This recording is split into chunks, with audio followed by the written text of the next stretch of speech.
Bueno, gente, parte 4. El tiraje ya está armado, ya está conectado.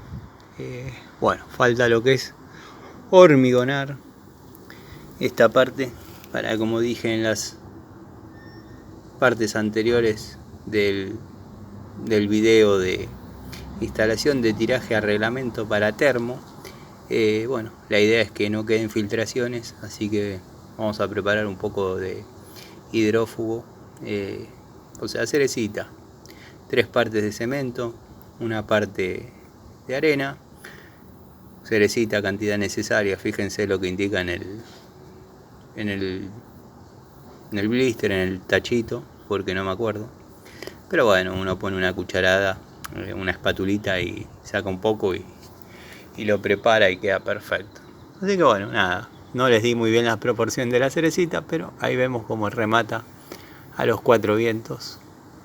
Este blanco obviamente hay que anularlo, sacarlo, taparlo, que es lo que voy a hacer también, para que no interceda en lo que vendría a ser, si bien hay 50 centímetros entre uno y otro, pero la idea es que ni siquiera tengan que objetar absolutamente nada, así que lo voy a sacar y lo voy a tapar, dado que ya no cumple ninguna función. Así que bueno, nada, voy a llenar esto y nos vemos en la próxima edición. Esta es la parte número 4, ya sellé.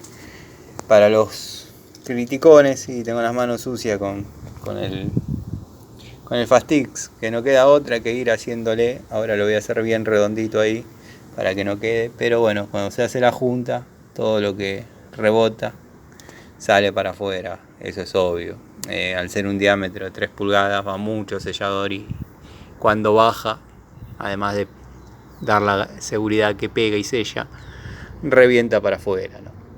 Así que bueno, con un trapito lo voy a limpiar, así que ya estamos en un 80% de concluir con el tema tiraje de termo.